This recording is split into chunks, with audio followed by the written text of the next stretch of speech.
गांव के बाहर एक पुरानी हवेली खड़ी थी, जिसे लोग चुड़ैल की हवेली मानते थे।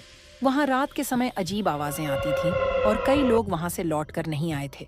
गांव के बच्चे हवेली के पास जाने से डरते थे, लेकिन एक लड़की, नीता, हमेशा जिज्ञासु रहती थी। उसने तय किया कि वह इस रहस्य को जानने के लिए हवेली में जाएगी। एक रात जब चांद पूरा था, नीता ने अपने दोस्तों को बताकर वहां जाने का निश्चय किया। उसके दोस्तों ने उसे बहुत समझाया कि यह खतरनाक है, लेकिन नीता ने उनकी बातों को अनसुना कर दिया। उसने सोचा, मैं सच्चाई जानकर रहूंगी। हवेली के दरवाजे पर पहुंचते ही नीता का दिल तेजी से धड़कने लगा।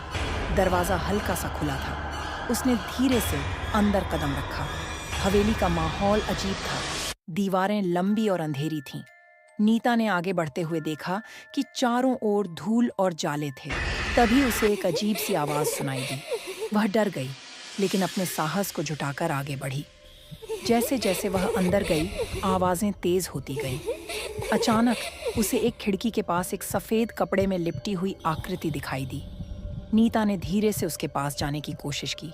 जब वह पास पहुंची, तो वह आकृति अचानक घूमी और उसकी आंखें नीले रंग की चमकने लगीं। नीता समझ गई कि यह चुड़ैल है। चुड़ैल ने कहा, तुम यहाँ क्यों आई हो? नीता ने हिम्मत जुटाकर कहा, मैं जानना चाहती थी कि तुम कौन हो और क्यों लोग तुमसे डरते हैं। चुड़ैल ने मुस्कुराते हुए कहा, मैं यहाँ अकेली हूँ। पहले मैं एक सुंदर लड़की थी, लेकिन एक धोखेबाज ने मुझे यहाँ बंद कर दिया। अब मैं एक चुड़ैल बन गई हूँ। नीता को उस पर तरस आया। उसने पूछा, क्या मैं तुम्हारी मदद कर सकती हूँ? चुड़ैल ने कहा, अगर तुम मुझे मेरे खोए हुए गहने दिला दोगी, तो मैं इस जगह से मुक्त हो जाऊंगी।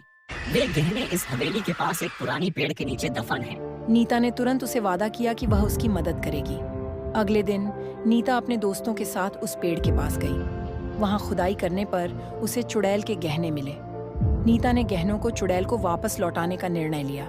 जब वह हवेली पहुंची, तो चुड़ैल ने गहनों को देखकर खुशी से नाचना शुरू किया। चुड़ैल ने नीता से कहा, तुमने मेरी मदद की और अब मैं तुम्हें एक वरदान दूंगी। जब भी तुम चाहोगी, मैं तुम्हारे पास आऊंगी। इसके बाद चुड़ैल ने गहनों को लेकर हवेली के अंधेरे में गायब हो गई। नीता ने गांव लौटकर सबको अपनी कहानी सुनाई। सभी लोग चुड़ैल के बारे में जानकर हैरान हुए।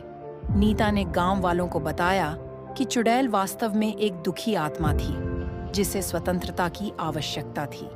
उस दिन के बाद गांव में चुड़ैलों की हवेली को लेकर डर कम हो गया। लोग अब वहां डरने के बजाय चुड़ैल की मदद की बात करने लगे।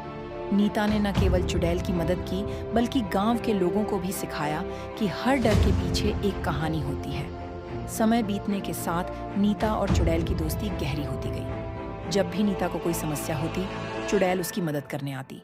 इस प्रकार चुड़ैलों की कहानी अब गांव के लोगों के लिए एक प्रेरणा बन गई थी। यह कहानी न केवल साहस और दया की है, बल्कि यह भी सिखाती है कि हमें दूसरों के प्रति समझदारी और सहानुभूति रखनी चाहिए।